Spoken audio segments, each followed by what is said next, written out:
Bom, continuando na nossa discussão do texto de Freud sobre a ética, sobre a análise leiga, não perdendo o nosso foco, a pergunta que Freud quer responder é: quem pode ser analista? Apenas o médico? Essa é o questionamento. E por que Freud traz essa discussão? Porque um aluno dele, um colega dele, é processado por exercício ilegal de medicina. E como se o ato da análise pudesse apenas ser executado, exercido por médico. Por que a pertinência desse tema?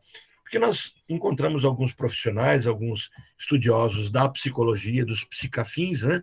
Psicologia, psicanálise, psiquiatria, psicoterapia em geral, que acabam tentando dizer de onde origina-se a legitimidade do exercício da psicanálise.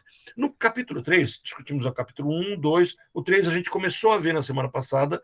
O capítulo 3 ele começa a falar muito sobre como é que a origem de uma doença neurótica pode ser imaginada. É interessante, até no começo eu tinha colocado isso para a Mônica, depois a gente divagou para um outro tema. Mas Freud faz igual o mineiro, ele começa a comer pelas bordas, pela beirada, ele não ataca diretamente o ponto. Ele quer mostrar que a medicina não dá a ferramenta para se ser um analista. Então, ele começou a discutir no capítulo 1, dizendo assim: olha, a medicina jogou fora a psicanálise, e agora, quando a psicanálise se firma mais, ela diz que só médicos podem ser psicanalistas. Então, tem um ponto estranho acontecendo. Se a medicina rejeita a psicanálise, então ela deveria ficar satisfeita de que não médicos se tornassem psicanalistas. Agora, um grupo de médicos que rejeitaram a psicanálise processam psicanalistas por não serem médicos. Há uma inconsistência acontecendo. No capítulo 3, ele ainda dentro a lógica é a mesma, é que se a gente ler só o capítulo, parece que Freud está teorizando. Por exemplo, aqui ele vai nos falar sobre o que é o neurológico, o que é o neurótico. Neurológico, não, desculpe. O que é o neurótico? Como é que uma doença neurótica pode ser imaginada? Ele começa assim: espero que o senhor queira dizer-me como, com base nas teorias da psicanálise, a origem de uma doença neurótica pode ser imaginada. Isso quem fala para ele é um interlocutor imaginário. Freud coloca um decisor, alguém que decidirá no final de toda a fala dele, todos esses tópicos, são 7 capítulos, né? Depois de todos esses 7 capítulos, decidirá quem pode exercer psicanálise. E aí esse interlocutor imaginário, que seria alguém leigo, é tão leigo que desconhece o que é psicanálise, então ele simula estar conversando com alguém que não conhece da psicanálise, ele coloca na boca desse interlocutor dizendo isso: qual é a origem da doença neurótica? Como é que a psicanálise imagina isso? Ele diz assim: olha, tentarei fazê-lo, Freud dizendo, mas para esse fim devemos estudar nosso ego e o nosso id, de um novo ângulo, do ângulo dinâmico. Vale dizer, levando em conta as forças em ação nele e entre eles. Então, Freud estava caminhando numa construção dos conceitos básicos da psicanálise. E a intenção dele é mostrar que a medicina não dá substrato, não dá condições de eu desvendar exatamente o que é a psique. A gente não pode perder o campo da formação do próprio Freud. Freud se forma em medicina, Freud começa a lidar com sintomas, com doentes, com histéricos, vai fazer a pós-graduação dele, e ao encontrar-se com Charcot, ele vê um médico que tenta localizar no corpo a doença psíquica. E ele não concorda com a postura de Charcot. E ele tenta ainda teorizar mais na descoberta de que a psique não é o próprio corpo, e de que a psique, lidar com a psique, extrapola os limites da medicina que lida com o corpo. Mas ele faz um vínculo, quer dizer, a psique nasce junto com o corpo, e a partir do corpo. E ele começa a trazer conceitos. E no capítulo 2, ele falava muito sobre psicologia. E é quando, no finalzinho, no início do capítulo 4, o interlocutor vai dizer assim: ok, você está me falando só de psicologia. Que psicologia é essa que Freud fala? É de uma psicologia muito voltada à discussão das ideias, muito voltada à filosofia. Porque a psicologia, aquilo que a gente identifica hoje como psicologia num bacharelado, na academia em si, ela já é algo depurado e formado como um grupo de conhecimento autônomo. Mas a psicologia, tal como psicologia, ela nasce a partir da filosofia. Quem vai trazer esse nome de psicologia vai ser Aristóteles. Aristóteles, antes de Cristo. Quer dizer, dentro da filosofia, ela começa a gestar, a gerenciar, a gerir, a construir conceitos da análise do espírito humano. Depois vai se tornar essa expressão para a nossa psique, para a nossa ânima e assim por diante. Então, Freud avança, assim dizendo, presumimos que as forças que impulsionam o aparelho mental em atividade são produzidas nos órgãos corporais como uma expressão da necessidade somática principal. Quer dizer, se toda a minha expressão de vida, o meu jeito de lidar com os problemas, nasce a partir do corpo, a lógica é que alguém que conheça o corpo também conserte ou trate disso. Essa seria a lógica de dizer só médicos podem ser psicanalistas. Aí ele traz uma ilustração interessante, que ele vai dizer assim, a fome e o amor são o que move o mundo, incidentalmente, um par de forças formidáveis. A partir disso aí, ele começa a construir, trazer a discussão de que existe uma demanda do corpo que contamina a nossa demanda pulsional, porque ele divide isso. Fala, ok, é a partir do corpo que se origina uma coisa que não é mais do corpo. Então, assim, o médico, o conhecedor do corpo, lidará com aquilo que pertence ao corpo. Mas é a partir do corpo que nasce alguma coisa. E ele vai trazer assim, o que alimenta, que fomenta, que instiga, o que conduz a um processo. Tudo isso que nasceu a partir do corpo, que ele chama então de psique, de aparelho psíquico, que é desvendado não por quem lida com o corpo, mas por quem lida com aquilo que é chamado de pulsão. Ele diz assim, a ferramenta básica para isso, desculpe, a ferramenta básica não, a busca básica disso se chama satisfação. Então, a palavra-chave nesse tópico aqui, 3, é satisfação. Qual é a busca da minha psique? Ser satisfeito. Então, ele vai trazer esse conceito da fome e do amor que movimenta o mundo, e aí ele vai dizer esse conceito de fome e amor nasce da fisiologia, então eu me alimento porque eu preciso me sustentar, nasce da fisiologia, mas depois cria uma áurea, cria uma sensação de algo além da fisiologia. Então, olha, bem, esses instintos enchem o id. Lembra que a gente já discutiu que Freud vai dizer assim, o nosso inconsciente é o id. Ele não diz assim, no nosso inconsciente tem o id. Não, o nosso inconsciente é o id. Só que ele vai dizer que a criança é id puro. Então, o que ele está dizendo? Que a criança é... O inconsciente da criança ainda é consciente. Quando ele vai falar sobre sonhos, por exemplo, ele vai dizer assim que nós devemos buscar que os nossos pacientes tenham sonhos infantis.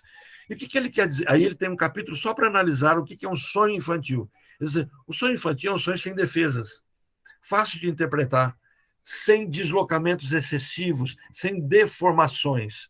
Então, diz assim, a criança não precisa se corrigir, se ocultar de alguma coisa. Aquilo que ela deseja e pronto, ela fala. E ela vai, é fácil a gente perceber isso quando, por exemplo, o pequeno Hans é tratado e o pai chega para o pequeno Hans e diz assim, você quer que o papai morra? E ele diz, quero. Ele, uma criança de 4 anos. Ele não tem o conceito ainda daquele monitoramento ostensivo onde os pensamentos precisam ser deformados porque surge uma censura. Então ele começa a dizer isso. A fome do corpo, agora, ela busca satisfação. A fome psíquica também busca satisfação. É paralelo. Então esses instintos, eles enchem o id. Olha, toda a energia do id, expressando-os em breves palavras, se originam deles. Nem as forças do ego têm qualquer outra origem, provém daquelas do id. Então, se eu busco assim, o que me motiva a fazer qualquer coisa? Meu id. Então, em termos gerais, quem sou eu? Bom, essa pergunta é tão complicada de se responder facilmente, porque quando eu falo assim, quem sou eu já disse assim, quem sou ego? Eu é ego. Falou assim, mas se eu sou id, então o ego e o id é a mesma coisa? nas aulas de quarta-feira, nós estávamos discutindo nessa quarta agora sobre as questões da, do movimento da puberdade e por que os adolescentes têm um comportamento tão estranho, tão antagônico, tão organizados e bagunceiros, tão egoístas e, ao mesmo tempo, desapegados, e assim, esses antagonismos. E no texto que a gente estava discutindo na quarta-feira, nós trazemos a construção de um ego no momento em que o ego é fraco e a construção de um ego, uma ratificação de um ego no momento em que o ego agora é forte. E a busca toda na quarta-feira era a seguinte busca, essa busca era da filha do Freud, da Ana, quando ele diz assim: na minha psique, o que é estável? Meu id. O id que eu tenho hoje é o id que eu tinha quando era criança, e será o id que eu terei quando estiver velho. Então, quem é que muda nessa relação? Alguém tem que mudar, porque eu não sou estável. Eu sou uma pessoa que muda. Eu tenho fases, eu tenho momentos. Ora eu quero, ora eu não quero, ora eu estou feliz, ora eu estou alegre, ora eu estou triste, ora eu estou com medo. Quer dizer, o que muda? Onde é que se situa o campo das minhas emoções?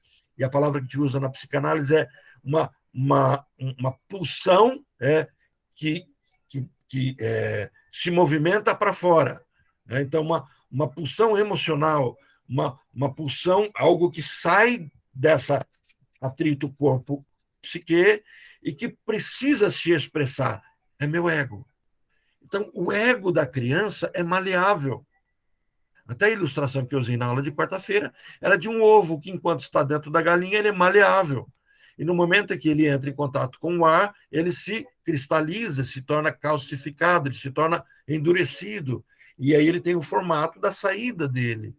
Então, assim, não pensemos que o ovo sai do jeito que ele é da galinha. Ele sai, ele é maleável. Ao sair é que ele adquire toda aquela consistência endurecida.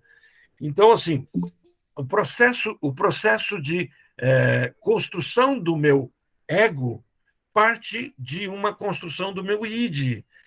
Bom, mas o meu id sou eu. Então, o que então desejam os instintos idílicos? Olha, o que o meu id busca? Satisfação, palavra-chave, tá? Isso é, o estabelecimento de situações nas quais as necessidades corporais possam ser extintas. Então, assim, a minha busca idílica é pela completa extinção de tudo aquilo que demanda. É mais ou menos assim, uma brincadeira, tá? Como se eu tivesse um pacote de biscoito e eu não me contento em comer um biscoito, eu preciso comer o pacote inteiro. Enquanto tiver um biscoito, eu ainda quero o biscoito.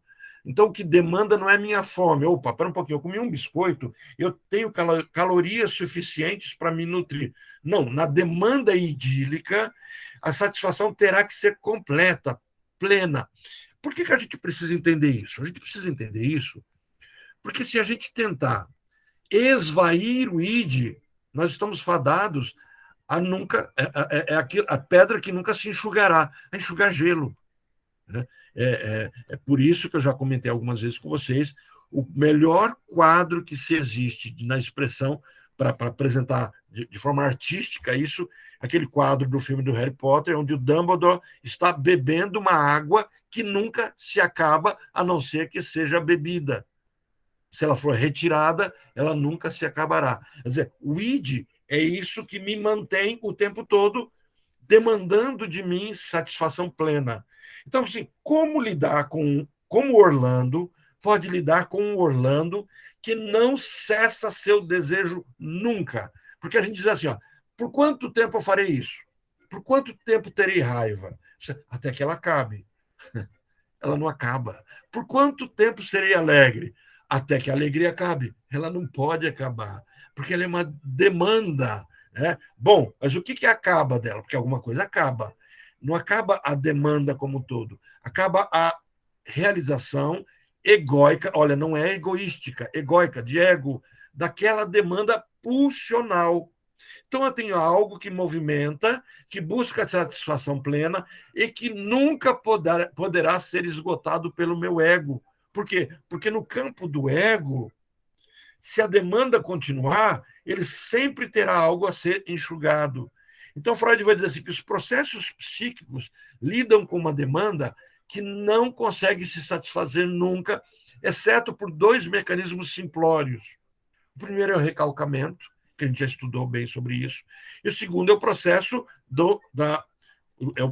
da nossa sublimação. Né? Então a gente recalca ou sublima, depois tem o conceito de fantasia. E aí Freud, a gente não perdendo o nosso foco, Freud começa a dizer assim, o médico está preparado para isso? O médico que estuda o corpo humano, que estuda as demandas do corpo humano, ele está preparado para compreender que o ser humano lida com isso? Olha como é que ele consegue teorizar bem isso. Olha.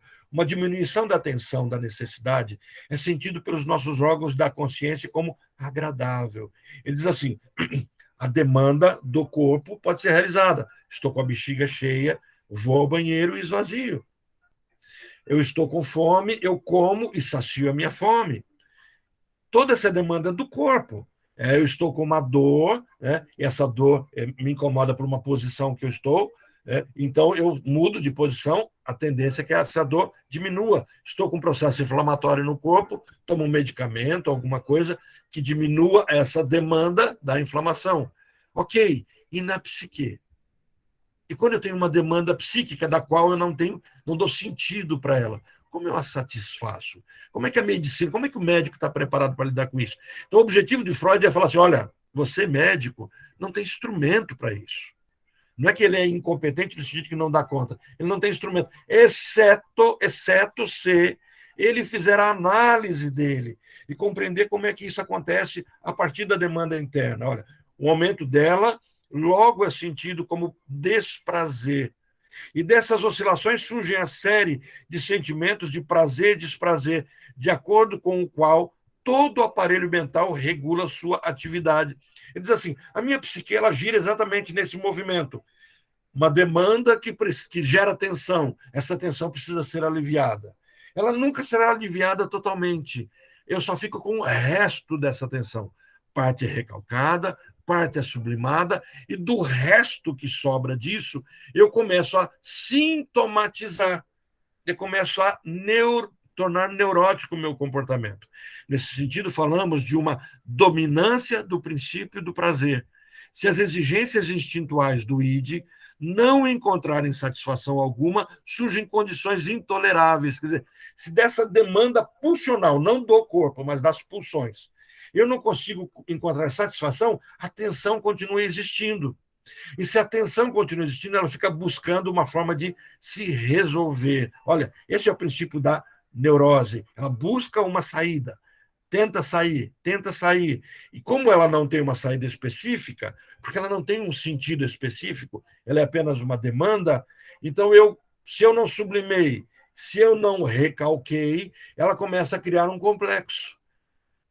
A experiência logo revela que essas situações só podem ser estabelecidas mediante a ajuda no mundo externo. E, nesse ponto, a parte do id que está dirigida para o mundo externo, o ego, começa a funcionar. Ele diz assim, essa demanda do id só será resolvida fora. Mas quando ela for para fora, ela não é mais id. Então, todas as vezes que o meu inconsciente extrapola o limite da inconsciência, ele deixa de ser inconsciente e se torna consciente. E no consciente ele será ego, com as regras do ego, com os limites do ego.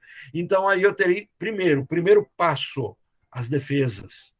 E o segundo passo, eu terei essas defesas situadas no campo das minhas neuroses. Deixa eu inverter a situação.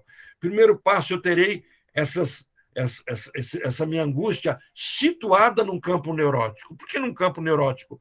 Porque eu já aprendi a lidar no passado, de alguma forma, com tudo isso. Então, Freud vai dizer assim, a minha primeira infância é que deu sentido de como me organizar, porque ela criou o meu ego. Então, agora eu estou em lugar criado.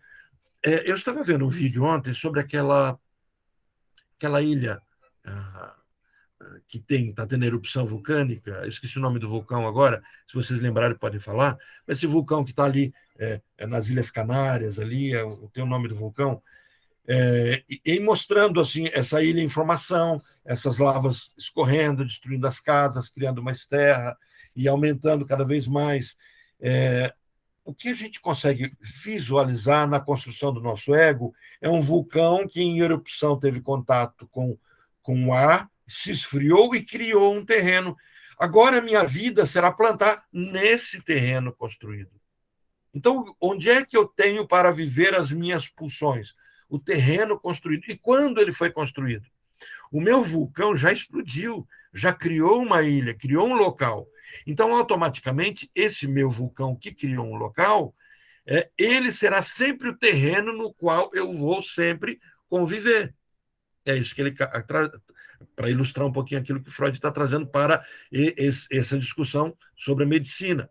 Se toda a força impulsora que põe o veículo em movimento for derivada do id, o ego, por assim dizer, se encarrega da direção sem a qual meta alguma pode ser alcançada. Então ele está dizendo assim, todo o combustível, toda a demanda é idílica, mas quem é que demanda, quem é que coordena para onde essa demanda idílica vai? O meu ego.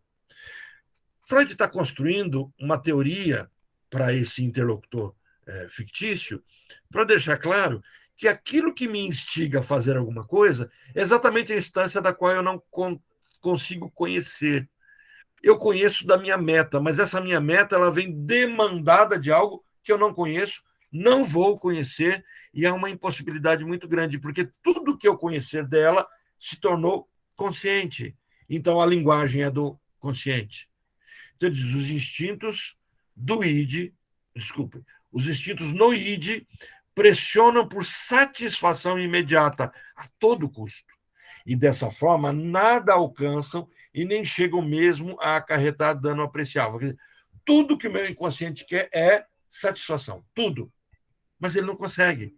Por quê? Porque é impossível haver uma satisfação plena no meu inconsciente. Então, ele é movimentado ali. O que escapa dele, escapa e busca uma satisfação no consciente por meio do ego. Só que não cabe ao ego uma satisfação plena daquilo que surge a partir do id, porque a satisfação plena e absoluta é algo impossível de acontecer, porque praticamente seria a morte. Quer dizer, é o extinguir-se da própria vida. Então, de certa forma, nós buscamos morrer. Não é estranho isso, porque nós buscamos viver. A nossa vida é buscar morrer, mas ao morrermos queremos viver. Existe aí um antagonismo, uma incoerência constante. Isso vai dar motivo para Freud teorizar as pulsões de vida e de morte. Então, constitui tarefa do ego. Lembra o ego? O ego é a expressão do meu id, do ego, resguardar-se contra tais contratempos, para servir de medianeiro entre as reivindicações do id e as objeções do mundo externo. Então, nessa construção, é aquilo que a gente estudou durante todo o curso da psicanálise. Nós temos o id que demanda, mas quem é que realiza as demandas do id? O ego. Mas o ego tem os limites da realidade externa e da realidade internalizada. É importante relevar isso. O meu id caminha, desculpe, o meu ego caminha com duas realidades: a realidade objetal e a realidade interna, que não é a realidade idílica, porque o meu id não tem realidade. O meu id tem uma busca pulsional de satisfação. Então ele leva a efeito sua atividade em duas direções. Por um lado, observa o mundo externo com auxílio dos seus órgãos dos sentidos, o sistema da consciência, a fim de apanhar o momento favorável para a satisfação sem dano, quer dizer, o id é esse mediador, que por meio dos meus sentidos percebe como ele pode ou não satisfazer as demandas do id, então o ego faz isso, e por outro, influencia o id, refreia suas paixões, induz seus instintos a adiar sua satisfação e, na realidade, se for reconhecida a necessidade, a modificar seu objetivo ou, em troca de alguma compreensão, a desistir deles. Então, o meu ego lida com esse mundo externo, onde ele se situa, opa, agora eu posso, agora eu não posso, e com o mundo interno, onde ele dá sentido àquilo. Estou com fome, como é que eu resolvo o conceito de fome? Então, eu como, eu bebo água, eu imagino alguma coisa, ou eu esqueço, ou eu sonho. Vamos pensar no sonho. Estou dormindo, dentro do meu id existe uma demanda fisiológica desejo ir ao banheiro, bexiga está cheia.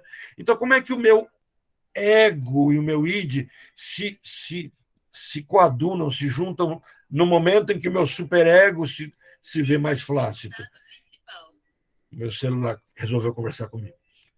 Como é que ele começa a resolver essa demanda? Ele cria uma fantasia. Então, assim, o que Freud vai percebendo a partir disso é de que eu tenho essas duas fórmulas. Eu vejo um momento propício ou eu crio um momento ilusório, uma fantasia. Ele diz assim, olha, até onde ele domestica os impulsos do id dessa forma, ele substitui o princípio do prazer, que anteriormente era o único decisivo, quer dizer, o princípio do prazer é a demanda idílica do meu id, pelo que se conhece como o princípio da realidade, que, embora persiga os mesmos objetos finais, leva em conta as condições impostas pelo ego, pelo mundo externo real. Posteriormente, o ego aprende que existe ainda outra maneira de obter satisfação além da adaptação no mundo externo que descrevi, e também possível intervir no mundo externo, modificando e nele estabelecendo intencionalmente as condições que tornam possível a satisfação. Então, assim, o meu ego criará um mundo de acordo com o meu id. Mas, olha, lembra, não esqueça nunca desse padrão, eu não consigo entender o meu id.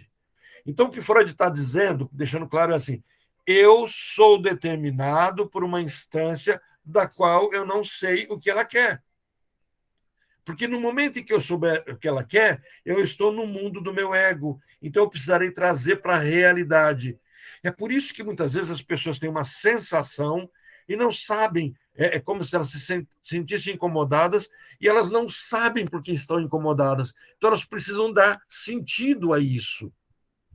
Então a gente usa muito essa expressão de ressignificar, sem de fato ser um processo de ressignificar, e sim de dar sentido a alguma coisa. Essa atividade, então, se torna a função mais elevada do ego. Quer dizer, entendendo que o meu id nunca será acessível e eu só tenho acesso ao meu ego, como é que eu conheço essa atividade? Ele descreve decisões a quando quanto a quando é mais conveniente controlar as paixões e curvar-se diante da realidade, e quando é mais apropriado ficar ao lado delas e lutar contra o mundo externo. Tais decisões compõem toda a essência da sabedoria mundial. Quer dizer, qual é a tarefa do meu ego? Saber o que pode ou não fazer e se há limites ou não para isso. Então, vamos imaginar uma situação onde uma demanda surge e o meu ego percebe que ela não é plausível, não é possível. Então, como é que eu resolvo isso? Sinara, pode falar. Orlando, bom dia, pessoal. Queria só te pedir a gentileza de repetir a frase do Freud, por favor. Essa última agora? Sim. Então, essas atividades estão em torno. Essas atividades, então, se tornam a função mais elevada do ego. Qual? Decisões quanto a quando é mais conveniente controlar as paixões e curvar-se diante da realidade, e quando é mais apropriado ficar ao lado delas e lutar contra o mundo externo. Tais decisões compõem toda a essência da sabedoria mundial. Quer dizer, é decidir se eu realizo os desejos do id ou se eu contorno a realidade, eu contorno os desejos do id por meio da realidade. Era isso? Isso, obrigada, Orlando. Essa última, então, a primeira, decisões sobre quando é mais conveniente controlar as paixões e curvar-se à realidade, ou quando é necessário contrapor-se à realidade, né? É isso, lutar. Uhum. Lutar fazendo com que a demanda do id seja realizada. Ótimo. Então, aí a gente está considerando um ego saudável, Isso. capaz de tomar essa decisão. Não, deixa até. Ótimo seu questionamento. Saudável ou não saudável, ele sempre fará isso. Esse é o caminho do ego. Quando ele se torna adoecido, ele fará o mesmo caminho dentro de uma doença, não dando conta de que as decisões de fato resolvam. Então, por não resolver, ele começa a patinar. Então, assim, saudável ou não saudável, ele fará essa decisão. A questão é que, estando saudável, essas decisões elas conseguirão resolver as demandas do ID. E não estando saudável, ela entra no processo que a gente chama de pulsão de morte. Repete, repete, repete, repete. Não está resolvendo nada, mas continua repetindo, repetindo, repetindo. E a impotência aumentando. Sim, porque ele não consegue satisfazer a demanda. Exato, aí o que a gente chama da lama da areia movediça, né? Quanto mais se mexe, mais afunda. Bem isso. Sim, obrigada, Orlando. Que isso. Ele continua aqui. E o id atura ser dominado assim pelo ego, apesar de ser, se é que compreendo bem, a parte mais forte. Um questionamento que o interlocutor faz. O id suporta, ele dá conta, esse ser selvagem que sou eu, ele tolera isso? Ele tolera que o ego faça isso? Aí Freud responde, sim. Tudo correrá bem. Até isso tem a ver com o que você perguntou, Sinara. Olha, Sinara, tudo correrá bem se o ego estiver na posse de toda a sua organização e eficiência. Se tiver acesso a todas as partes do id e puder exercer sua influência sobre estas, pois não existe qualquer oposição natural entre o ego e o id. Eles se pertencem e, em condições saudáveis, não pode, na prática, ser distinguidos um do outro. Então, é como alguém sem olhos acreditar fielmente que aquele que o guia guiará ele por aquilo que ele sabe que ele está demandando. Então, existe um pacto entre id e ego, ao ponto do id entender que tudo que o ego realizar para ele é exatamente aquilo que ele busca, mesmo que ele não saiba o que está sendo buscado. Isso é o saudável. Isso é o que, quando acontece, está ótimo. Isso parece muito bem, mas não posso ver como, em tal relação ideal, possa haver o menor lugar para uma perturbação patológica. Daí vem essa pergunta que você fez, Sinara. Né? E aí, e quando esse id não está doente? O senhor tem razão, Freud responde. Enquanto o ego e suas relações com o id atenderem essas condições ideais, não haverá qualquer distúrbio neurótico. Quer dizer, enquanto toda a demanda do id for realizada, a demanda do id foi realizada pelo ego e o processo de confiança está estabelecido, não tem angústia. O ponto no qual a doença faz sua irrupção é inesperado, embora quem não esteja familiarizado com a patologia geral fique surpreendido em encontrar com confirmação do princípio de que são os desenvolvimentos e diferenciações mais importantes que trazem em si as sementes da doença, da falha de sua função. Então, é nessa demanda do meu ego sobre a direção do ego, sobre as demandas do id, é que eu posso localizar o sofrimento, a angústia. A angústia será gerada quando? Quando o meu id demandar algo e o meu ego encontrar impossibilidades e não tiver a flexibilidade de adaptar. É por isso que Lacan vai dizer assim, a angústia é a falta da falta. Quer dizer, se eu não tenho mais espaço para me mexer, isso gera tensão. O meu id demanda e eu não tenho como realizar essa demanda, porque está tudo enrijecido, ou pela minha realidade, ou por aquilo que dentro de mim me bloqueia. Pode falar, Sinara. Orlando, então, num processo terapêutico, o primeiro passo seria ganhar clareza sobre que demanda é essa, para ajudar o ego a enxergar e poder, então, voltar a esse ponto da decisão. É o que você falou, mas só com um apêndicezinho aqui. Que demanda é essa compreendida pelo ego?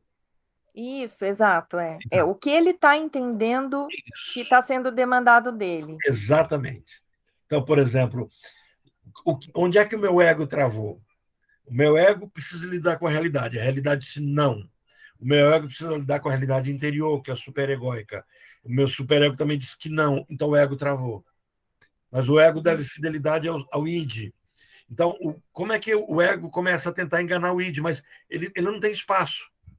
Então, se eu consigo fazer isso que você acabou de marcar, se eu consigo deixar claro que qual demanda ele está tentando dar sentido, ele consegue resolver. Pode falar. Então, não necessariamente ele consegue resolver, porque às vezes ele olha para isso e se vê ainda mais impotente. E aí ele vai É ter uma que saída. caminhar. Não, pois é uma saída se ele conseguir aceitar a impotência, Isso. Perfeito. né? Se ele não conseguir aceitar a impotência, aí ele pode ter um problema ainda maior, Então, se que ele não é. conseguir entender a impotência dele, ele não consegue resolver o problema idílico. Então, a pulsão Exato, e ele fica preso nessa areia movediça. Quanto mais ele patina aí, mais ele afunda, e ninguém mais consegue tirá-lo de lá, se e ele aí, não fizer essa escolha. aí ele tem. Qual é o caminho dessa areia movediça? O caminho dessa areia movediça são sintomas, são os atos falhos, as parapraxias, e são os sonhos. Então, ele começa a resolver sem resolver nada. Como ele não resolve nada, a demanda continua vindo, então ele sintomatiza. Ou ele tem sonhos turbulentos, ou ele começa a errar, fazer sem querer, dar tiro no pé.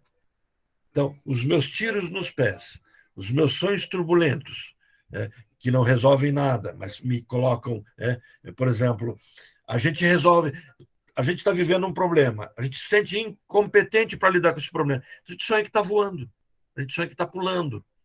Então, é uma forma do sonho resolver isso. Eu saltei, mas saltou de algum lugar? Não.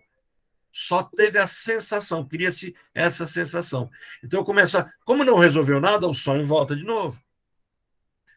Sim, Orlando, então, a pessoa, ela precisa estar num determinado nível de abertura, inclusive para dar conta do tempo que esse processo de primeiro, começar a perceber que os sonhos aconteceram, se lembrar dos sonhos, trazer isso para a terapia, né? Se lembrar ou perceber esses outros sinais, a sintomatologia e tudo isso, ela precisa estar muito aberta para isso, né?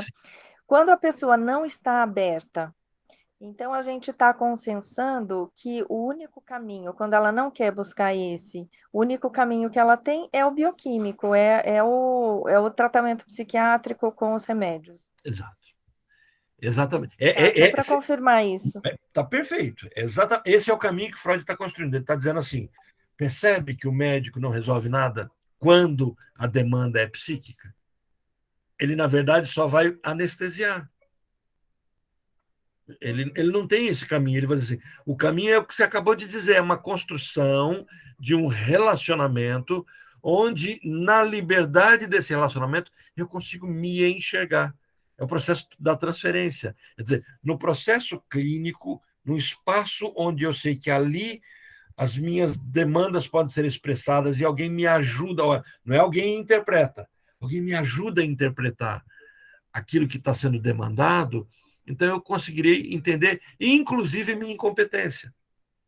Isso me lembra uma tarefinha que eu passei para uma paciente, em que ela se vê emparedada. Assistiram o filme Encaixotando Helena? Alguém assistiu? Não vi, Orlando. Olha, o filme é muito, muito, muito bom e muito atormentador. Orlando, eu Oi? assisti esse, eu Você assisti assistiu? esse filme. É Não muito, atormenta a gente um pouco o filme? sim, sim, totalmente. O que ele faz com ela, para É uma que coisa. Encaixotando muito Helena, bom. Encaixotando Helena mostra uma demanda, porque ainda fica. O que você resolveu? A cena, o filme aconteceu ou não, Andréia? Ai, se Complicado. tudo aquilo que ele fez para ela, toda a forma como ele imobilizou, né, entre aspas, se aconteceu na mente dele, Isso. eu acho que foi na mente dele. Parece que foi. Eu também tenho essa. É, eu Faz acho que foi só. muitos anos que eu assisti, mas acho que foi na mente dele. Porque aquela é a saída médica. É interessante porque ele é médico. Então, quem não assistiu o filme, só para vocês entenderem o que ele está falando, um homem é apaixonado, aficionado, completamente apaixonado por uma mulher que não quer ele. E aí, o que ele começa a fazer com ela? Ele começa a adoecê-la. Ele começa a amputar, ao ponto de chega um dia que só tem o rosto dela, ele amputa os braços e amputa as pernas, e torna ela completamente dependente dele. Então ela leva um tombo, acorda, quando acorda, olha, sua perna tive que amputar. E ele vai decepando ela toda. E ele fica com a Helena sem mobilidade nenhuma. E aí ele fica do jeito que ele quer, cuidando dela. Assim, eu estou muito, muito. Tem detalhes, tem fuga, tem desespero, tem angústia. Então, assim, o que a medicina pode fazer com alguém, por exemplo, que quer se matar porque não consegue dar sentido à própria vida? O que a medicina pode fazer? Anestesiar. Fazer com que a pessoa não sinta mais a vida. Falávamos numa outra aula sobre a nova modalidade de lidar com a depressão, que de nova não tem nada, eletrochoque. Agora modulado pelo pente fino, pela forma mais sutil que a gente dá conta de entender qual é o limite adequado que o cérebro suporta esse choque. Mas é aquilo que Freud fazia, que a medicina fazia, só que hoje está mais sofisticado, hoje é mais focado. Eu tive um problema na vesícula. No passado, o que teria que fazer? Abrir e tirar minha vesícula. O que se fez? 4 furinhos. Com 4 furinhos tirou, não precisou abrir tanto. O que resolveu? Só não abriu. Tirou a vesícula. O que seria a solução boa? Se desse conta de consertar a minha vesícula. Essa não é uma solução interessante, né? Não, a medicina não chegou nesse ponto. E se chegou, não chegou a mim, né? Então, quando eu tive um problema na vesícula, não precisou mais abrir. Mas furou do mesmo jeito, arrancou a vesícula, fiquei sem a vesícula. Então, assim, o que a medicina vai fazendo? Refinando. Pegava aquele medicamento que era muito agressivo, que atingia o corpo todo, tinha muitos efeitos colaterais. Agora é o mesmo medicamento que foi refinado, tem menos efeitos colaterais, e ela vai refinando isso. Ela está resolvendo o problema da psique? Parece que nesse sentido não. Mas ela está destravando a pessoa para que a pessoa possa encontrar força. Se você trouxer isso junto com o processo terapêutico, aí fica interessante, né? Então você consegue cessar a demanda do corpo, porque a medicina trabalha com o corpo, é isso que ele coloca. Inclusive, essa é a frase do interlocutor agora. Olha como é que ele coloca. O senhor está se tornando erudito demais. Não posso acompanhá-lo. Devo retroagir um pouco mais. Um pequeno organismo vivo é uma coisa verdadeiramente infeliz e impotente, não é assim? Comparado com o mundo externo, intensamente poderoso, repleto como está das influências destrutivas, um organismo primitivo que não tenha desenvolvido uma organização apropriada do ego, encontra-se à mercê de todos esses traumas. É o que o interlocutor coloca. Olha como é que Freud responde. Ele vive pela cega satisfação de seus desejos instintuais e muitas vezes perece por causa disso. Então, assim, a minha demanda idílica, ela demanda algo que, se não bem compreendido pelo meu ego, a demanda sempre continua e ela me leva a me destruir, inclusive. A diferenciação de um ego acima de tudo, um passo no sentido da autopreservação. Nada, é verdade, pode ser apreendido de sua destruição, mas se alguém sobreviveu com sorte a um trauma, poderá observar a abordagem de situações semelhantes e dar sinal do perigo por uma... Gravem isso aqui, tá, gente, que eu vou repetir, que aqui é a construção que ele vai chamar de fixação, que é o meu jeito neurótico de lidar com os problemas.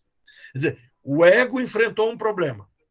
No processo de autopreservação, ele construiu um jeito de lidar com esse problema. Agora, todas as vezes que ele identifica que aquele problema que ele enfrentou pode surgir de novo, ele age do mesmo jeito, ele é cego nesse sentido. Olha, mas se alguém sobreviveu com sorte a um trauma, quer dizer, se eu tive uma experiência dolorida e eu arrumei uma solução, agora dá sinal de perigo, toda vez que de novo surge o alerta, olha, é aquele problema, é igual. Uma repetição abreviada das impressões que experimentou em relação com o trauma por um afeto de ansiedade. Agora, todas as vezes que gravem a palavra afeto no sentido de... Esqueçam para a psicanálise a palavra afeto como sentimento. É porque a palavra afeto, inclusive na teoria das emoções, afeto é uma emoção. Né? Afeto diz respeito a pertencimento. É uma das emoções primárias. Quer dizer, eu me senti...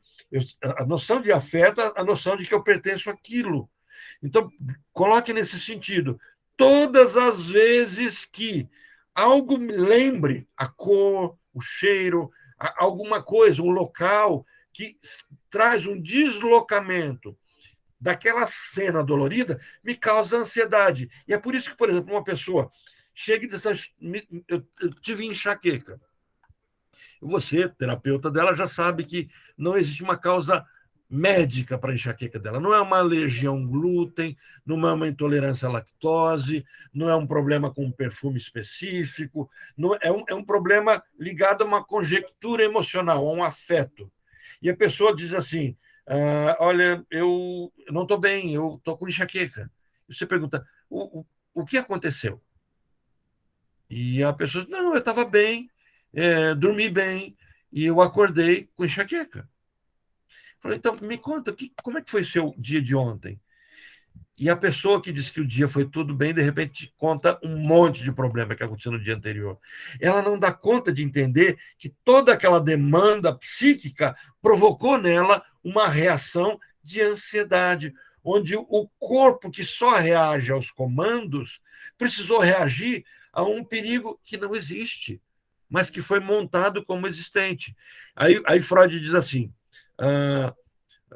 essa reação, a percepção do perigo, introduz agora uma tentativa de fuga, que pode ter o efeito de poupar a vida até que se tenha tornado bastante forte para fazer face aos perigos do mundo externo de maneira mais ativa e mesmo agressivamente, talvez.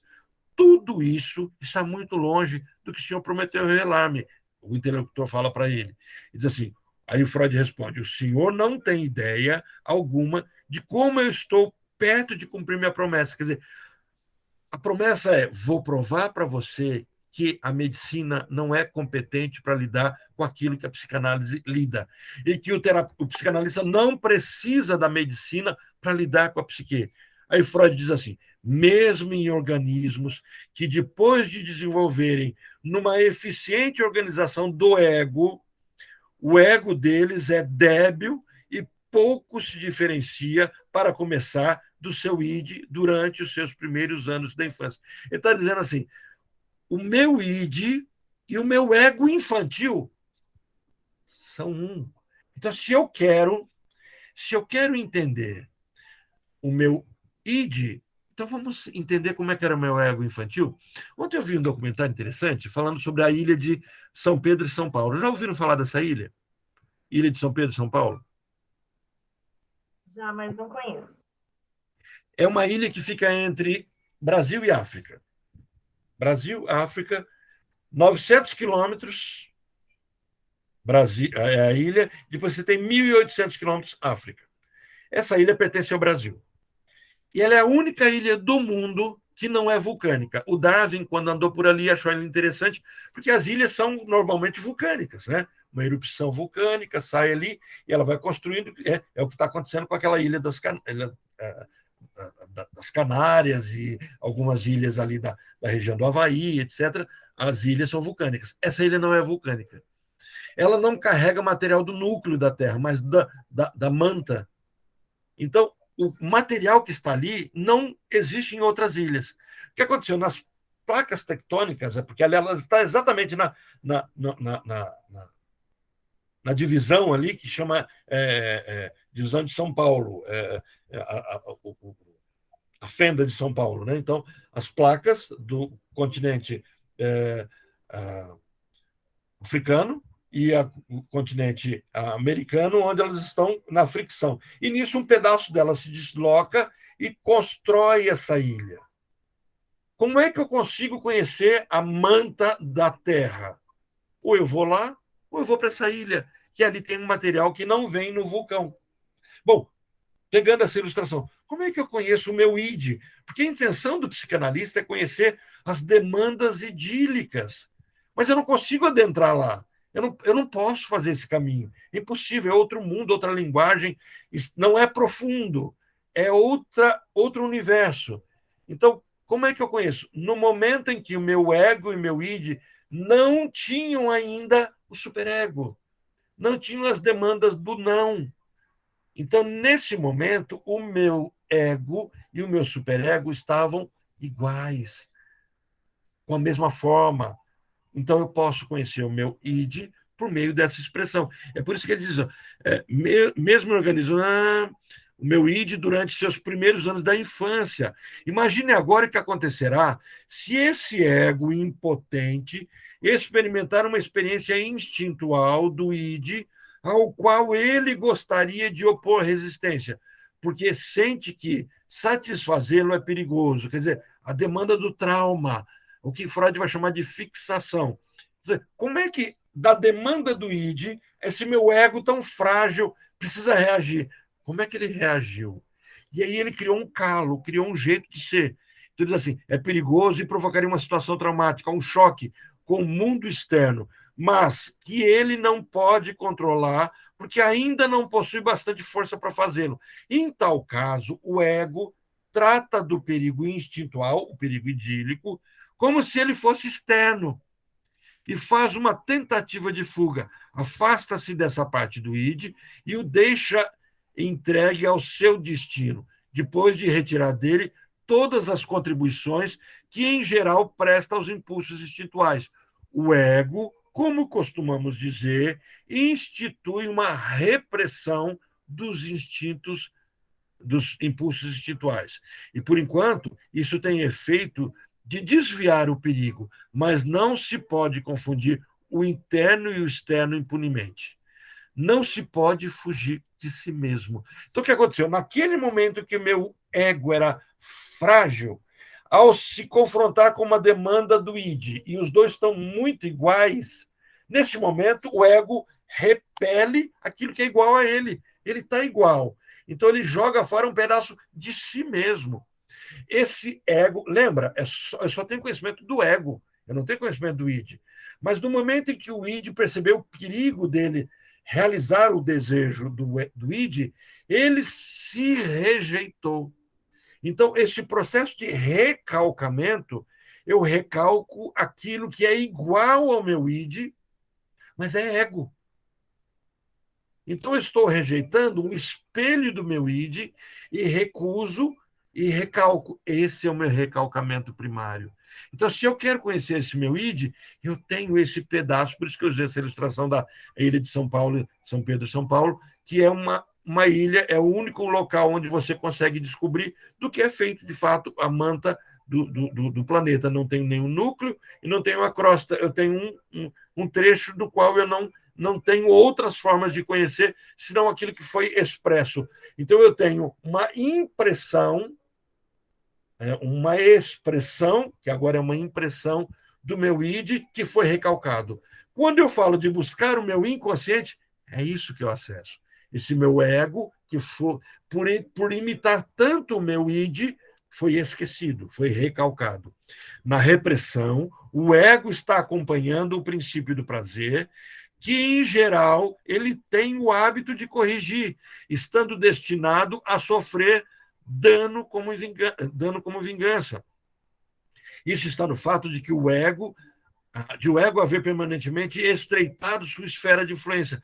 O impulso instintual reprimido agora está isolado, abandonado a si mesmo, inacessível, mas também não influenciável. Ele segue seu próprio caminho. Então, esse meu pedaço do ego é isolado, eu não tenho mais contato com ele, mas é ele que diz o que eu tenho que ser. Mesmo depois de geral, quando o ego se tornou mais forte, ainda não pode suspender a repressão. Sua síntese fica prejudicada, uma parte do id permanece terreno proibido ao ego, e nenhum impulso instintual isolado permanecerá ocioso. Ele compreende como ser compensado por lhe ser negada a satisfação normal. Produz derivados psíquicos que lhe tomam lugar. Quer dizer, agora eu não tenho mais acesso a esse lugar, mas ele deriva, porque ele, como, lembra, ele é do meu ego, mas foi recalcado como sendo algo do meu inconsciente. Então, eu tenho no meu inconsciente o meu id, que está todo imerso, mergulhado nesse inconsciente, e um pedaço daquilo que representou parte do meu id. Então, eu tenho um pedaço do meu ego que está inconsciente e ele fica apontando para onde eu tenho que ir. Então, ele cria derivados. O que o psicanalista lida com esses derivados? Vincula-se por processos que, por influência dele, também arranca do ego. E, finalmente, irrompe no ego e na consciência. De que forma? Sob a forma de um substituto. Então, o que eu tenho como sintoma, o que eu tenho como sonhos ou como falhas, como erros, como atos falhos, e no texto que Freud fala sobre isso, ele faz uma correção e diz assim: atos falhos não são erros. Erro é um erro que eu erro porque errei. Um ato falho é um sinal, é um tiro no pé. É algo que eu não deveria naturalmente errar e erro porque intencionalmente, na minha inconsciência, fui motivado a isso. Isso são os derivados. Então, o meu inconsciente, que foi recalcado, fica tentando vir à tona. E no meu processo analítico, eu trago ele para a tona. Orlando, mas você não disse que eu não tenho acesso ao id? Pois é, ao id eu não tenho. Eu tenho acesso a essa expressão do id que foi montada a partir desse meu ego que foi recalcado. A isso eu tenho acesso. De imediato, a natureza de uma perturbação neurótica se torna clara para nós. Como? Por um lado, um ego que é inibido em sua síntese, aqui não tem qualquer influência sobre partes do ego, que deve renunciar a alguma das suas atividades a fim de evitar novo choque com o que foi reprimido, e que se exaure no que, na maior parte, são atos vãos de defesa contra sintomas. O que é isso? Derivados do impulso reprimido. E, por outro lado, um id no qual os instintos individuais se tornam independentes, perseguem seus objetivos independentes dos interesses da pessoa como um todo e, doravante, obedecem às leis somente da psicologia que domina nas profundezas do id. Então, eu tenho um id que me movimenta, ok, eu tenho um recalcado que me incomoda. Então, eu tenho, por um lado, algo que me incomoda e, por outro lado, algo que me movimenta, que me traz sentido de vida. Se observarmos toda a situação, chegaremos a uma fórmula simples quanto à origem de uma neurose. Essa é a pergunta que ele quer responder nesse capítulo. Como é que se origina a minha neurose? O ego faz uma tentativa de suprimir certas partes do id de maneira inapropriada. Por quê? Porque o meu ego era frágil, era infantil, não sabia como lidar com aquele problema. Essa tentativa falhou e o id tirou sua vingança. Uma neurose é assim. Aí ele define o resultado de um conflito entre o ego e o id, no qual o ego se envolveu, porque, como revela uma investigação cuidadosa, ele deseja a todo custo reter sua adaptabilidade em relação com o mundo externo real. A divergência verifica-se entre o mundo externo e o id. E é porque o ego, leal à sua natureza mais íntima, toma partido do mundo externo, que ele se torna envolvido num conflito com o id. Então, o meu ego assume os limites externos e os limites internos, porque, lembra, o meu limite interno foi criado espelhando o externo. Aquilo que eu chamo vulgarmente de superego nada mais é do que o meu ego espelhando o meu externo. Então, eu tenho um limite externo, realidade, eu tenho um limite interno, que é um espelho da realidade, uma visão dessa realidade, e o meu ego tem que obedecer a esses dois limites, externo e interno. E aí ele tem que conciliar essas demandas idílicas daquilo que foi recalcado e fica tentando escapar. Então, nessa conciliação, gera-se angústia. Como é que essa angústia é resolvida? Exatamente de agora o meu ego maduro dá conta de lidar com aquilo que ele recalcou. Aí ele vai lidar com o meu id? Não, o meu id é inacessível. Ele vai lidar com recalcado. E com qual material? Qual é a forma que esse recalcado vem? Que forma ele assume? Daquilo que é possível ser conhecido pelo ego. Olha, mas observe que o que cria o determinante da doença não é o fato desse conflito, pois discordâncias dessa natureza entre a realidade e o id são inevitáveis, sendo uma das principais tarefas do ego servir de mediador delas. Mas a circunstância de o ego haver feito uso do instrumento ineficiente de repressão para lidar com o conflito. Então, assim, aquela demanda idílica, no momento em que o meu ego era frágil, surgiu e criou um machucado. Esse machucado foi fechado e ficou quietinho ali. Agora eu cresço, como ele não pode voltar para o lugar de origem, então ele me incomoda. Então eu fico mantendo minha energia psíquica, me escondendo do meu ego, da minha consciência, aquilo que está na minha inconsciência e deve vir à tona. Então, no momento que vem à tona, agora o meu ego é maduro. Olha, o meu ego é maduro, o meu ego já passou por experiências, e o meu ego agora está enrijecido, ele tem forma. No passado ele não tinha forma. Então, quando eu permito, eu crio um ambiente artificial, esse é o processo terapêutico, eu crio um setting terapêutico, uma dinâmica, onde existe uma ferramenta básica. Qual é? O processo de transferência está acontecendo. Eu consigo me expressar, eu consigo perceber que eu vou ser acolhido. E ali, o que vai ser acolhido não será julgado. Nesse momento, eu consigo me desfazer do que me incomoda. Eu resolvo o meu problema? Qual era o problema? Era o problema real ou o problema que me doía? Era o problema que me doía. Então eu resolvo. Porque o problema real talvez não. E qual talvez seja o problema real? Uma perda. Eu perdi alguém morreu, alguém saiu da minha vida, alguém me abandonou. Como é que se resolve o problema de alguém que se sentiu abandonado pela mãe porque a mãe morreu ou porque a mãe de fato abandonou? Eu não posso pegar uma máquina no tempo, voltar no tempo e mudar o ato da mãe. Tem um desenho maravilhoso que quem não assistiu precisa assistir. Chama-se A Família do Futuro. Alguém assistiu esse desenho?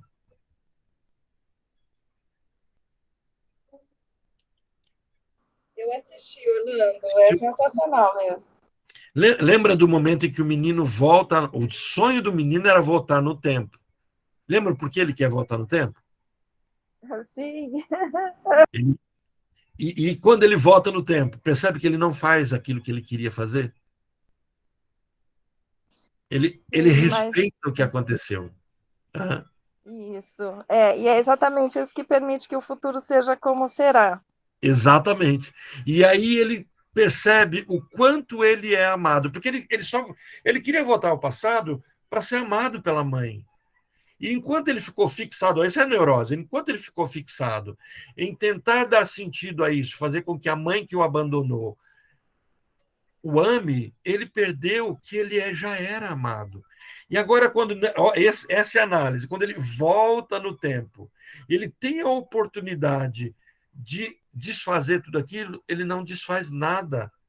Então é o momento em que ele vai tocar nas costas da mãe para avisar para a mãe, não deixa o bebê aí, não, eu sou seu filho, eu quero que você cuide de mim. Quando ele vai fazer isso, ele volta, aí o filho dele que está junto com ele, dando spoiler, né? O filho dele que está junto com ele, fala, mas você não vai resolver isso? Não. Aí ele percebe o quanto ele foi amado, o quanto aquele presente dele só é presente porque aquele passado aconteceu. Então, tenta imaginar alguém que a vida toda tenta voltar para uma dor da qual ele não dá sentido. E no momento em que ele está na análise, ele percebe que toda aquela dor que ele não dava sentido dá sentido à vida que ele tem agora. Mas isso só vai poder acontecer num insight, num clarão, num falar, nossa, é isso. Essa é a análise. E aí pode dizer, médico não faz isso. Médico não está habilitado para isso. Médico não tem preparo para isso. A medicina não prepara para isso.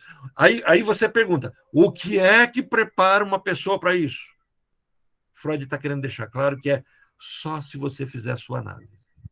Só se você também fizer esse caminho.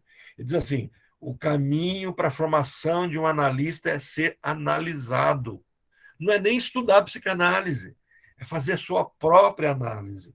E ao fazer sua própria análise, descobrir seus fantasmas, descobrir os limites, descobrir como a dor montou ele, então ele estará preparado para levar o seu paciente até onde? Até onde o analista levará o seu paciente? Até onde ele foi. Porque se ele também não foi muito adiante, ele não consegue levar muito adiante. E é por isso que o analista estará sempre em supervisão, ou com o analista ou com seus colegas. Por quê? Porque nós sempre encontraremos um limite. Sempre. Por quê? Porque a vida é feita de limites. Então, eu, analista, junto com o meu analisando, em determinado ponto da história do meu analisando, eu falo, opa, pera um pouquinho, esse caminho é novo para mim. Então, eu tenho os meus colegas, eu tenho a minha supervisão, e eu levo, gente, olha, meu paciente está com tal demanda, eu estou travado, eu não estou dando conta. E os meus colegas na supervisão, porque eu também estou na supervisão com eles, me ajudarão a caminhar. E quando eu fizer isso, eu descobrirei o meu limite, e através desse meu limite, eu, de novo, vou fazer o meu próprio processo terapêutico. E é por isso que, ao ser analista, eu estarei me analisando. E é por isso que Freud vai teorizar que ser analista é uma tarefa impossível. Por que é uma tarefa impossível? Porque eu não chego no status de eu sou o analista. Não, eu sou um analista que também é analisando o tempo todo. Eu nunca chego no final. Porque o dia que eu chegar no final, eu morri, atingir a plenitude, o nirvana, né? E aí isso aí já vai ter que lidar com a teoria junguiana, não analítica. Dentro dessa discussão ainda, Freud coloca assim, mas isto, por sua vez, se deve ao fato de que, olha, o ego, na ocasião em que se incumbiu da tarefa, era não desenvolvido e impotente. Eu, neurótico, lido com os problemas como se fosse uma criança com um ego frágil. E como eu recalquei isso, eu carrego a fantasia de que eu não dou conta de lidar com isso. Mas agora eu sou adulto. O meu ego já está cristalizado, já está estruturado. E ele tem que dar conta disso. Dar conta de entender assim, sabe o famoso perdeu o Playboy? A paciente minha tentava a todo custo lidar com a perda do noivo, o noivo termina o noivado, e ela tem que lidar com essa dor, e as primeiras sessões ela dizia assim, eu vou procurá-lo, ele deve ter mudado de ideia, foi só um rompante dele, recusava-se a aceitar que ele tinha terminado. E é interessante, numa das sessões que eu chego para ela, e já resolvido esse luto, eu falo assim, e aí, você acha que o relacionamento ainda tem retorno? Você sente desejo de procurá-lo? Eu disse, não, eu perdi ele. E eu dou conta de lidar com isso. Porque agora a minha vida tem que seguir adiante. Quer dizer, o ego dela, maduro, dá conta de enfrentar que ela perdeu. E de que isso dói. Ela dá conta de, cada vez que volta para aquela cena, ela se aproxima de uma dor de perda. O ego do adulto dá conta de entender isso. O ego da criança recalcou isso. E ele jogou isso no mundo do inconsciente, que não é o mundo dele, por isso fica tentando vir à tona o tempo todo. Então, assim, o adulto precisa entender que ele dá conta. E muitas vezes ele precisa. É por isso que eu digo para vocês, o processo do analista é o processo do Dante Alighieri sendo conduzido por Virgílio do inferno ao céu. É esse o caminho, na busca de sua paixão. E qual é a sua paixão? O seu desejo. Ali de Dante é a sua paixão edipiana, que vai expressar exatamente seu objeto de desejo. Então, toda essa busca, porque agora está me vindo o nome que é a mesma busca do Miguel de Cervantes ali a memória está falhando, o Alzheimer deve estar pegando já. Miguel de Cervantes escreveu o Dom Quixote, né? Então, quando Dom Quixote também busca a sua musa inspiradora e luta com moinhos, esse é o processo da neurose. É interessante que no capítulo 4, que não vai dar tempo de a gente ver hoje, mas no capítulo 4, eu só vou apresentar a introduçãozinha dele, Freud vai dizer assim, o quanto é importante para o analista conhecer conto de fada e mito. Então, se você quer buscar... Olha, Orlando, eu quero uma formação teórica para dar conta de conduzir os meus pacientes. Leia os mitos, leia os contos de fada. Você está lendo sobre o inconsciente, sobre aquilo que vaza do inconsciente e conta do inconsciente. No capítulo 4, ele vai dizer isso. Aí ele vai querer confrontar. Está vendo? Os médicos não têm essa formação. Os médicos aprendem a lidar com músculo, com nervo, com o corpo humano, com o sofrimento do corpo, com reações corporais, com normalidade ligada ao corpo. Então, o senhor expôs a relação entre o mundo externo, o ego e o id, e formulou como sendo determinante de uma neurose que, o ego, em sua dependência do mundo externo, luta contra o id. Não é concebível o caso oposto de o ego, num conflito dessa espécie, permitir a si mesmo ser arrastado para fora pelo id e renunciar às suas considerações pelo mundo externo. Quer dizer, ele está dizendo assim, não é possível que agora esse ego que luta contra o id, que o id faça o oposto, arraste para dentro de si o ego, tirando o meu ego do mundo externo? Essa é a pergunta. E olha que Freud responde. O que acontece num caso como esse, pelas minhas ideias leigas de natureza da insanidade, diria que tal decisão, por parte do ego, poderia ser o determinante da insanidade. Afinal de contas, uma fuga da realidade dessa espécie parece ser a essência da insanidade. Então, Freud diz, sim, isso é possível acontecer. Isso se chama loucura, insanidade ou doença mental. Sim, eu próprio pensei nessa possibilidade. O Freud respondendo para o interlocutor. Eu próprio pensei nessa possibilidade. E, na realidade, creio que ela atende aos fatos. Embora, para provar a verdade a verdadeira suspeita exigisse o exame de algumas considerações altamente complicadas. Aí, as neuroses e as psicoses, neurose e psicose, estão, como é evidente, intimamente relacionadas, mas devem, não obstante, diferir em algum aspecto decisivo. Isso bem poderia ser o partido tomado pelo ego num conflito entre a espécie. Em ambos os casos, o id observaria sua característica de cega inflexibilidade. Muito bem, prossiga. Quais os indícios dados pela teoria sobre o tratamento da doença? Porque agora o interlocutor... Estou entendendo o que é a doença mental. A doença mental é um ego adulto que não quer lidar com o problema que ele resolveu quando ele era infantil. Olha, isso é interessante, gente, porque Freud está deixando muito claro que nós temos as psiconeuroses e as neuroses atuais. E o que é uma psiconeurose? É aquilo que me montou um jeito de resolver a vida. E o que são as neuroses atuais? São os meus traumas, os meus dilemas do meu dia a dia, que usarão a forma como eu, nas minhas psiconeuroses, lidei. É fácil agora descrever nossa finalidade terapêutica. Tentamos restaurar o ego, livrá-lo... O que é o processo clínico? O que é o processo terapêutico?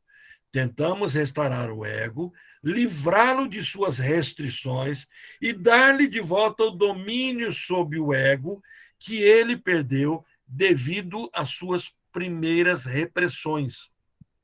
É para esse único fim que efetuamos a análise. Então, se a pergunta é, por que análise? Só para isso. Toda a nossa técnica está dirigida para essa finalidade. Temos de procurar as repressões que foram estabelecidas, a instigar o ego e corrigi-las com nossa ajuda e a lidar com o conflito melhor do que mediante uma tentativa de fuga. o paciente está fugindo de si mesmo o tempo todo. Então, quando esse paciente vai lá para o médico, estou com enxaqueca, estou com uma dor nas costas, fibromialgia, dói o corpo todo, eu tenho fobia, eu tenho pânico, aí eu não consigo resolver os meus problemas, aí eu vivo tomando decisões erradas, eu sempre escolho do mesmo jeito. Tudo isso é fuga. E o que o médico pode fazer com as fugas? Cessar os sintomas. Ver como é que está ressoando no corpo. E como isso não tem a ver com o corpo, o médico não pode fazer nada. Então, ele só anestesia. Então, ele diz assim, visto que essas repressões, então o objeto de trabalho da psicanálise é a repressão, é o recalcamento, é o recalcamento originário, que aconteceu onde? No Édipo. E é por isso que Freud avança, ele sai daquele primeiro momento, que é lidar com o problema, com o foco do problema, com a dinâmica daquele problema, ele sai do tratamento focal e ele começa a buscar um tratamento ligado ao superego, a construção do superego, as repressões. Então, é por isso que a análise sai do problema e começa a lidar em como se construir uma solução para problemas, visto que essas repressões pertencem bem aos primeiros anos da infância. O trabalho da análise nos leva também de volta àquele período. Então, assim, quando o paciente vem, olha, eu estou com insônia, e nós lidamos só com insônia, você não está fazendo psicanálise com esse paciente. Você está usando até as ferramentas da psicanálise. Mas você pode estar acessando aquilo. Mas aquela insônia é uma forma como o paciente está lidando com uma neurose atual. Só abrir a porta que a minha cachorrinha está querendo sair. Não sei se vocês perceberam, mas ela estava no divã. Aí ela foi ali para o lado da porta. Visto que essas repressões pertencem bem aos primeiros anos, né? Nosso caminho a essas situações de conflito. Então, o conflito com o qual eu lido com o meu paciente não é o conflito que ele está aqui com o esposo, com a esposa, com o chefe, com o trabalho, com uma crise de uma doença que acabou de descobrir, um processo de separação. Tudo isso, o meu paciente deveria dar conta de lidar sozinho. Então, se ele não está dando conta de lidar com isso, é porque a ferramenta que ele deveria ter criado na infância tem um probleminha. Então, eu tenho que descobrir por que essa ferramenta não está funcionando bem. É por isso que Freud nos alerta ao perigo da psicanálise selvagem, que lida só com o problema momentâneo, com a neurose atual. E se esquece que a neurose atual só está tendo esse formato porque a forma como a engrenagem foi movimentada, ela tem uma infantilidade. Nosso caminho a essas situações de conflito, que na maior parte foram esquecidas e que tentamos reviver na lembrança do paciente, nos é mostrado pelos seus sintomas, sonhos e associações livres. Então, assim, quem é o psicanalista? Não é o cara que trabalha com o corpo, não. Ele não precisa conhecer a mente da pessoa, conhecer como é que é o neurônio, saber que existem sinapses aqui, como é que funciona o coração, o batimento, a pressão, como é que é a pressão de um paciente, como é que os rins funcionam, como é que o fígado funciona. Isso é interessante que o terapeuta saiba, mas ele não precisa dessa formação. Ele precisa saber lidar com o quê? Sintomas, sonhos e associações livres. Olha, estes devem, contudo, ser, em primeiro lugar, interpretados, traduzidos, pois, sob a influência da psicologia do id, que ele vai chamar de psicologia profunda, assumiram formas de expressão estranhas à nossa compreensão. Podemos presumir que qualquer associação, pensamento e lembrança, que o paciente seja incapaz de comunicar-nos, sem lutas internas, estão, de alguma maneira, vinculados ao material reprimido ou são seus derivados. Então, assim, o meu paciente precisa me comunicar aquilo que nem ele sabe direito. Ele sonha e não consegue interpretar o próprio sonho. Ele tem dores, ele não sabe de onde elas vêm. Ele tem limites, ele tem traumas, ele não sabe falar sobre isso. E ao falar sobre qualquer coisa, isso virá à tona. Ora, aí ele continua dizendo como é que funciona a análise.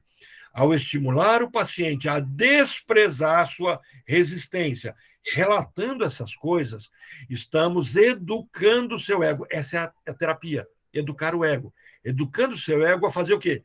A superar sua inclinação no sentido de tentativa de fuga e a tolerar uma abordagem ao que é reprimido. Ele diz assim, todo adoecimento psíquico é fuga. Ele está fugindo do reprimido.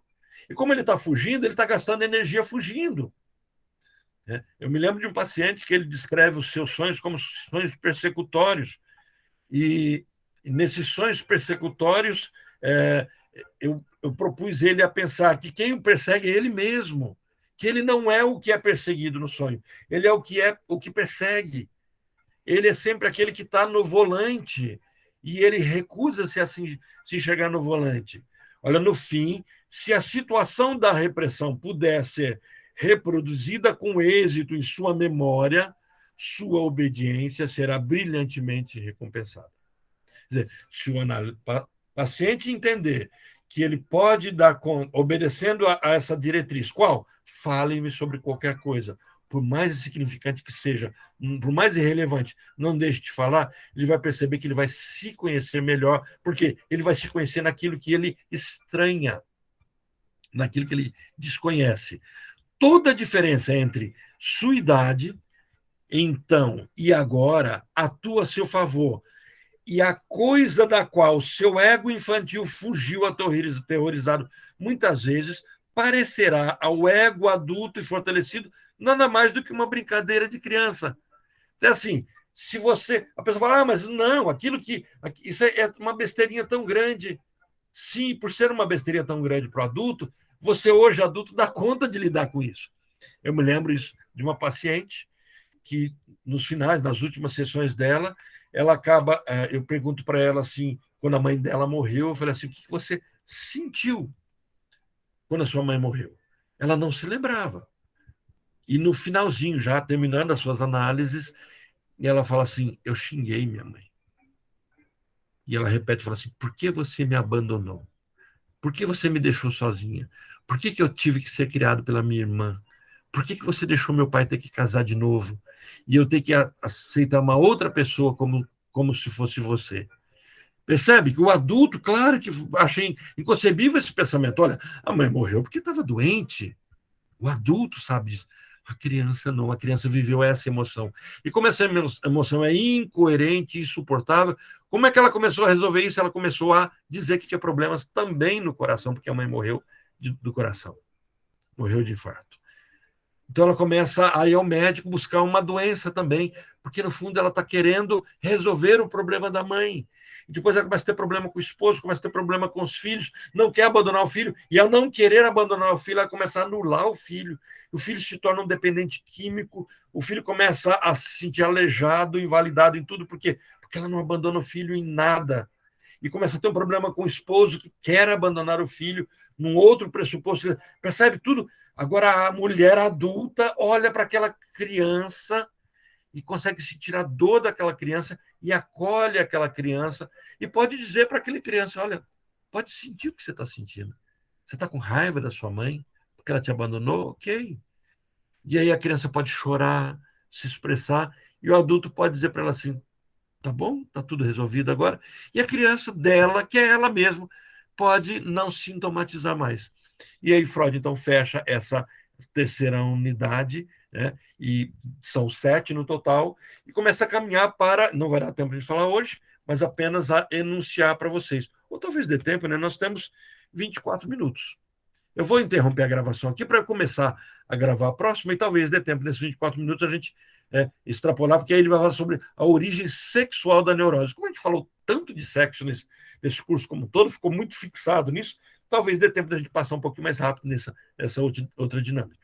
Querem comentar alguma coisa sobre esse item 3, né, onde o tema foi como se origina a doença neurótica, né? Como é que a origem pode ser imaginada? Ficou respondido, Freud consegue responder sem os recursos da medicina e deixar claro que eu preciso fazer minha própria análise para ser um psicanalista, eu não preciso ser médico, eu não preciso fazer curso de medicina, eu não preciso fazer psicologia, eu não preciso de um curso de conhecer toda a minha neurologia, meu comportamento, mas eu preciso fazer minha análise individual. Eu preciso me elaborar. Eu preciso entender o caminho que a minha neurose se construiu. E ela me montou. Eu preciso aceitar que eu sou desse jeito. Isso não me torna ruim. Se eu sou histérico, que bom, sou histérico. Se eu sou obsessivo, que bom, sou obsessivo. Eu não sou psicótico. Então, e eu só tenho essas opções, ser psicótico ou neurótico. E se eu sou psicótico, eu joguei fora as minhas soluções, estou aceitando a solução dos outros. Não sou dono do meu próprio desejo, caminho no desejo do outro. Mas se eu sou neurótico, o desejo é meu. E sendo meu, eu teria que assumir as responsabilidades, inclusive de decisões ruins que tomei na vida. E as decisões ruins, que bom, elas foram minhas decisões. Olha que legal. Fiz besteira na vida, que legal. Só fiz besteira porque eu tenho autonomia de fazer besteira. E agora, por ter a autonomia de fazer besteira, eu tenho autonomia para consertá-las. Que legal, olha, eu sou um ser, um sujeito dos meus próprios desejos. Tomei decisões infantis, agora eu posso validá-las ou invalidá-las. Eu não preciso viver aleijado a vida toda. Eu posso andar direito agora. Eu posso olhar para as decisões e falar, que legal, eu não tomaria essas decisões. Mas já que eu tomei, estou gostando das que eu tomei aqui agora. Né? Sabe, esse é o caminho. Quem é que dá conta de levar o paciente a chegar a esse caminho? Só aquele que passou por esse caminho. Então, o que Freud está querendo deixar claro é isso. Só quem fez análise, só quem elaborou seu inconsciente. Mas é aquele inconsciente id, eu não acesso ele. Eu não tenho acesso ao meu id. Mas eu tenho acesso ao que escapou do id. Sempre grave. Eu tenho acesso àquilo que a ilha de São Paulo, São Pedro de São Paulo, me dá conta de compreender da manta do planeta Terra. Então, agora eu tenho acesso, por meio dos meus sintomas, do recalcamento, a compreender minhas demandas idílicas. Só por esse caminho. Eu não tenho outro caminho. Se eu voltar para o meu id, esse empuxo para o meu id é o processo de loucura. Opa! Então, o louco conhece seu id? Conhece. O louco conhece seu id e não localiza como sendo dele, identifica como sendo do outro. Então, assim, o preço para se conhecer o id é a loucura. Mas eu quero entender um pouco mais do meu id. E começa a entender os meus sonhos, começa a entender as demandas do meu sonho. O meu recalcado virá à tona. Só vou conhecer nesse formato. Começa a entender os meus sintomas, começo a entender as minhas falhas, as minhas trocas de nomes, os meus atos falhos, os meus tiros nos pés, né? Quando eu falo que vou fazer alguma coisa e faço exatamente diferente. Eu me lembro de um paciente que reclamava muito de pagar a academia e não ir para a academia. Ele disse, Orlando, eu paguei a academia, paguei 6 meses de academia, e ele era extremamente econômico, não gostava de jogar dinheiro fora, eu paguei 6 meses, porque aí eu me forço, eu vou lá. E aí ele perdia sempre horário, sempre arrumava uma desculpa. E aí um dia eu coloquei para ele assim, mas você de fato quer ir para a academia? Ele, pior que não quero ir. Eu não gosto de fazer academia.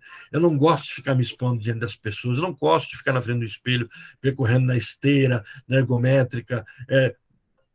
Então, por que você quer fazer academia, já que você não gosta? Porque todo mundo faz. Porque eu preciso da minha saúde. Falar assim, mas a saúde você pode caminhar sozinho, você pode andar de bicicleta, você pode jogar tênis, você pode fazer um monte de coisa que movimenta o seu corpo. Você pode fazer um funcional, né? Você pode fazer um monte de coisa que movimentará o seu corpo, que não será ir para uma academia. Percebe? Ele se boicotava, porque de fato ele não queria, mas ele não podia admitir que ele não queria. O processo da análise ajudou ele a entender o quê? Que ele nunca seria um cliente de academia, mas que ele poderia fazer caminhadas. E eu perguntei para ele, você gosta de fazer caminhada? Gosto. Então faça caminhadas, saia com seus amigos. Eu me lembro de um outro paciente que ele chega em crise porque ele não se vê pertencente ao mundo que ele estava. Ele ia para a festa com os colegas enchiam a cara, ele só via aquele monte de gente bêbada, ele não bebia. Os assuntos que puxavam, e ele era um jovem, então os assuntos já fez sexo, tem namorada, não tem namorada, e ele não queria comentar sobre isso com aquelas pessoas, e ele falava assim, nossa, eu sou um ET, e começava a desejar morrer, porque o mundo não servia para ele. E aí, entendendo a dinâmica dele, fomos percebendo que ele era uma pessoa mais com padrão nerd, voltado para si mesmo, que não tinha sido apresentado ao mundo ao qual ele pertencia. Quer dizer, ele jogava fora o mundo ao qual ele pertencia, aos amigos que ele tinha, porque ele achava que o mundo que ele conhecia no trabalho era o mundo que ele deveria pertencer. Ele estava se alterando. Até o dia que ele falou assim, nossa, eu não pertenço aqui no mundo, eu sou diferente. E eu tenho o direito de ser diferente. Ele fala, essa frase dele, assim, eu tenho o direito de não querer encher a cara no final de semana, eu tenho o direito de sentar na frente de um videogame e passar o final de semana todinho na frente de um videogame, vibrando com amigos de vários lugares do mundo, concorrendo com ele. Eu tenho direito a isso. Tem. Eu tenho direito a ter uma namorada só e eu não vou traí-la, porque ele tinha a formação moral dele e ele lutava. Percebe? Ele só descobre isso na análise. Ele descobre que ele não é um ET no próprio mundo dele. Noção de pertencimento. Isso é uma emoção, gente. Se chama afeto. Então eu tenho como emoção a tristeza, a alegria, o medo, a raiva e o afeto. Então, são as emoções bem simplórias, primárias, que darão origem a um monte de outras emoções. O pessoal que trabalha com análise do transacional vão perceber muito isso, né? Vão trabalhar muito com as emoções falsas que a gente acaba tendo. Por que nós temos emoções falsas? Porque algumas emoções são proibidas. Então, tenta imaginar alguém que pensa diferente do seu próprio grupo social, ele não se sente com a emoção de afeto, não pertencente. Automaticamente, ele não tem autoestima. E assim por diante. Palavra de vocês, vou ficar 2 minutinhos em silêncio, não vou me controlar. Se vocês não falarem nada, eu encerro essa gravação e a gente podemos continuar até às 10 sem problema nenhum, mas falando, dando um prenúncio do que vai ser nosso próximo encontro. Por mim, pode seguir, Orlando. Seguimos? Por mim também. Ok, então vou interromper a gravação.